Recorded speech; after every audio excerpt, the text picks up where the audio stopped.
श्री स्वामी समर्थ.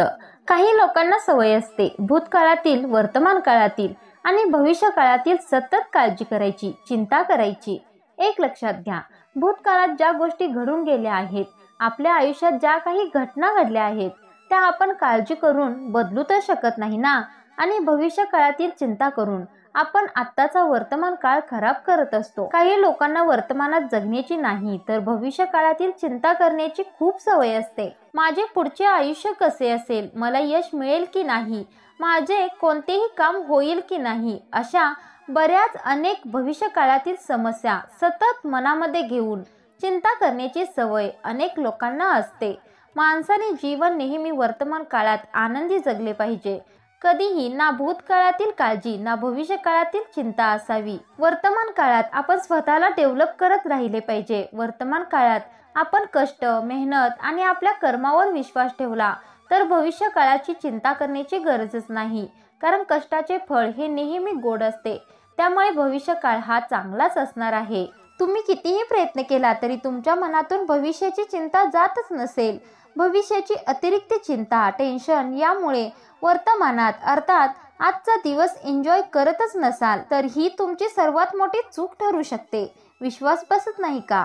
तुम्हाला या सर्व गोष्टी जमतच नसतील, सतत मनामध्ये भविष्याचाच विचार येत असेल तर एक कथा सांगत आहे, ती नक्की ऐका. ही कथा तुम्हाला भविष्याकडे पाहण्याची एक नवी दृष्टी देईल, एक नवा दृष्टिकोन देईल. गोष्ट एका लहानशा नगरातील एका हुशार, प्रतिभावान जादूगाराची आहे. लहानपणापासून जादू या कलेलाच आपलं ध्येय मानणाऱ्या एका कलाकाराची. तर या जादूगाराने बालपणापासून शिकलेली ही कला मोठेपणी जपली. एवढेच नव्हे तर सराव आणि आपल्या कौशल्याने त्यात अनेक बदल केले आणि एक कुशल जादूगार म्हणून नावही कमवलं. गावोगावी जादूचे प्रयोग करत असताना त्याची कीर्ती ऐकून एका प्रसिद्ध राजाने त्याला आपल्या महालात आमंत्रण दिलं. प्रत्यक्ष राजमहालात जादूचे प्रयोग करण्यासाठी आलेलं निमंत्रण पाहून जादूगार खूप खुश झाला. आपली कला राजाला आवडली तर प्रसिद्धी मिळेलच, मात्र त्यासह मिळणाऱ्या बक्षिसामुळे आपली आर्थिक विवंचनाही मिटेल. त्याची कला पाहायला राजासह नगरातील अनेक मान्यवर उपस्थित होते. या सगळ्यांना खुश करावं, आपली कला पाहून त्यांनी आश्चर्यचकित व्हावं या विचारांनी यावेळी राजाने काहीतरी भन्नाट कल्पना शोधून काढली होती. आपल्या गुरूंनी शिकवलेली सगळी विद्या पणाला लावून त्याने प्रयोगाला सुरुवात केली आणि एकापेक्षा एक सरस जादू करत लोकांची वाहवाह मिळवली.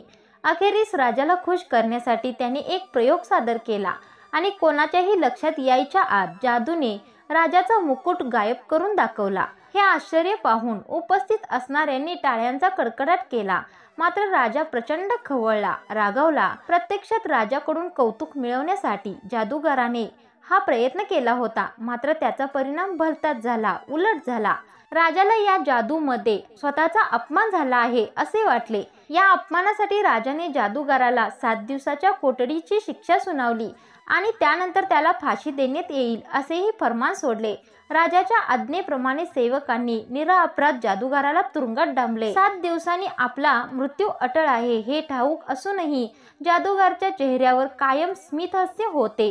राजाच्या परवानगीने दर दिवशी जादूगाराची पत्नी त्याला भेटायला कोठडीत यायची. मृत्यू समोर दिसत असूनही कायम सकारात्मक असलेल्या आपल्या पतीला पाहून आश्चर्य व्यक्त करायची. तिची चिंता, पतीच्या भविष्याबद्दलचे दुःख पाहून जादूगार तिला समजावत म्हणायचा, कशाला उद्याची बात, आजचा दिवस जगूयात, भविष्यात सगळं ठीक होईल.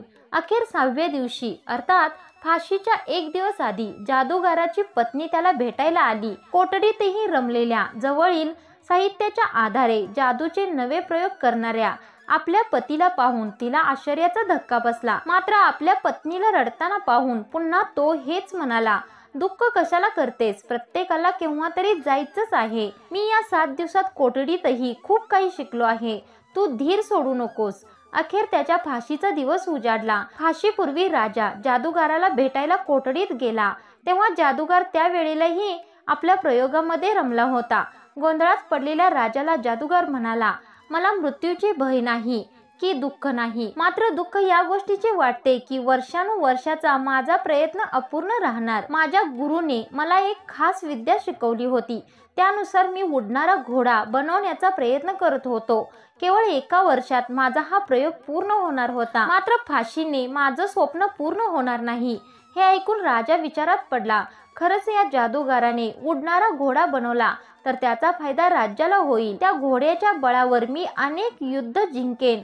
या विचाराने राजाने जादूगाराच्या फाशीची शिक्षा रद्द केली आणि त्याला 1 वर्षाची मुदतवाढ दिली. पुढील वर्षी त्याने हा आविष्कार तयार केल्यानंतर त्याला जुन्या अपराधासाठी फाशी देऊ असा विचार मनात करत राजा निघून गेला. जादूगार घरी परतला, मात्र त्याच्या घरी याबाबत काहीच कल्पना नसल्याने त्याच्या फाशीचा विचार करत कुटुंबीय शोक करत होते. जादूगाराला जिवंत पाहून त्यांचा आनंद गगनात मावेना. जादूगार पुन्हा एकदा उत्साहाने कामाला लागला. नवे नवे प्रयोग करत होता. सकारात्मकतेने प्रत्येक दिवस साजरा करत होता. त्याची पत्नी मात्र भविष्यातील त्याच्या फाशीच्या भीतीने दररोज अश्रू ढाळत होती. भविष्याची चिंता न करता जादूगाराने आपले परिश्रम कायम ठेवले. त्यातून त्याने अनेक नवे आविष्कार घडवले. वर्षभराने पुन्हा एकदा तो राजदरबारात दाखल झाला. राजासमोर त्याने अनेक नवे प्रयोग सादर केले. यावेळी उडणारा घोडा काही साकारता आला नाही, मात्र त्याहूनही थक्क करणारे आविष्कार त्याने राजाला दाखवले. त्याचे कौशल्य पाहून राजा थक्क झाला. त्याने न केलेल्या चुकीची शिक्षा आपण त्याला देत असल्याची चूक राजाच्या लक्षात आली. त्याने जादूगाराला माफ करत त्याचा सन्मान केला. जादूगार म्हणाला, हे सारं शक्य झालं ते केवळ मेहनतीच्या बळावर. अर्थात इतरांप्रमाणे मी देखील भविष्यात येणाऱ्या संकटाची भीती बाळगून निष्क्रिय राहिलो असतो तर माझे परिश्रम खुंटले असते. परिणामी आज मला हे नवीन जीवनही सापडले नसते. उडणाऱ्या घोड्याबाबत जरी मी खोटं बोललो असलो तरी ती फसवणूक नसून केवळ राजाच्या चुकीच्या शिक्षेतून सुटण्यासाठी लढवलेली शक्कल होती. जादूगाराने राजाला त्याची चूक शब्दातून नव्हे तर कृतीतून समजावून दिली. एकीकडे भविष्यात मृत्यूसारख्या भीषण संकटाची भीती असूनही वर्तमानात सकारात्मक राहिलेल्या जादूगाराने जसे मृत्यूचेही संकट परतवून लावले, तसेच आपणही भविष्याची चिंता न करता वर्तमानात क्रियाशील राहिलो तर येणारा भविष्यकाळ निश्चितच सोपा, यशस्वी असेल. तर मित्रमैत्रिणींनो, चला तर एका नवीन सकारात्मक आयुष्याला सुरुवात करूया. घडून गेलेल्या गोष्टी विसरा. माझ्या आयुष्यात काय होईल, कसं होईल याची चिंता आजच्या आज सोडून आजचा दिवस जो आहे, जी वेळ आहे ती आनंदात मस्त भरभरून जगण्यास सुरुवात करूया. तर हा व्हिडिओ तुम्हाला कसा वाटला कमेंटमध्ये सांगायला विसरू नका.